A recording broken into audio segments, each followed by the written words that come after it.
War never changes. Or does it? What happens when the greatest military machine of antiquity faces the godlike firepower of the 21st century? On one side, 10,000 disciplined Roman legionaries, the conquerors of the known world, masters of the shield wall. On the other, a modern infantry battalion. Just 800 men, but they are armed with drones, mortars, and automatic rifles. This isn't just a battle, it's a massacre in the making. Welcome to the ultimate simulation, ancient tactics versus modern tech. Let's analyze the contenders. The legionary. His armor, the Lorica Segmentata, was designed to deflect sword strikes and arrows. His shield, the scutum, is a masterpiece of engineering. In close quarters, he is a grinder of meat. If he gets within 1 meter of you, you are dead. But the modern battalion plays by different laws of physics. They don't need to get close. Their effective kill range is 500 meters. Their snipers, 1,500 meters. Here is the brutal math. Roman iron plates cannot stop a 5.56 NATO round. Not at point blank, not at distance. To a Roman, this isn't war, it's magic. The battle begins.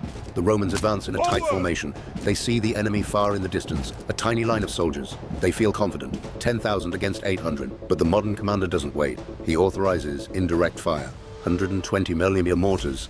The Romans hear a whistling sound, a sound they have never heard before. They raise their shields, expecting arrows. Impact.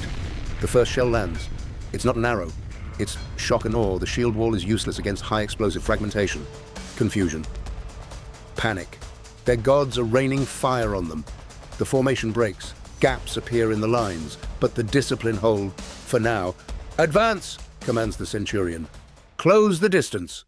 The Romans start to run. They know they must reach the enemy to stop the explosions. 800 meters, 700 meters. At 600 meters, the designated marksmen and snipers open fire. They target the officers, the centurions, the men with the plumes on their helmets. The command structure is decapitated instantly. No whistles, no orders, just the sound of cracks in the air and heads exploding. Then, the main force enters the kill zone, 400 meters. The heavy machine guns open up. The Madus. The Roman scutum is made of wood and leather. A 50 caliber round carries enough energy to pass through the first shield, the man behind it, the man behind him, and the shield on his back. It is not a battle anymore. It is industrial slaughter. The front lines of the legion evaporate before they can even see the eyes of their killers. In a desperate attempt, the veterans form the Testudo, the tortoise, the ultimate defense against archers.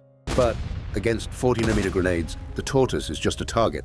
A tight cluster of men is exactly what a modern grenadier wants to see. The formations shatter.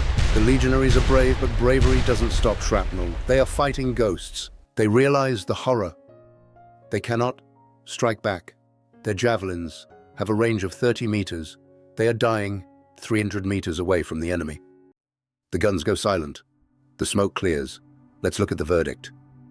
Roman casualties, over 95%, total annihilation. The few survivors have routed, fleeing into the woods, psychologically broken, forever. Modern casualties, 0 killed in action. A few minor injuries from recoil, heat exhaustion, or tripping over terrain. Why did this happen? It wasn't just the guns, it was logistics and range. The Romans brought a knife to a nuclear fight. The legion was the greatest army of its time. But technology is a force multiplier that courage cannot overcome. 10,000 men were stopped by 800, without a single sword swing. History teaches us one thing: adapt or die. In this simulation, the legion chose death.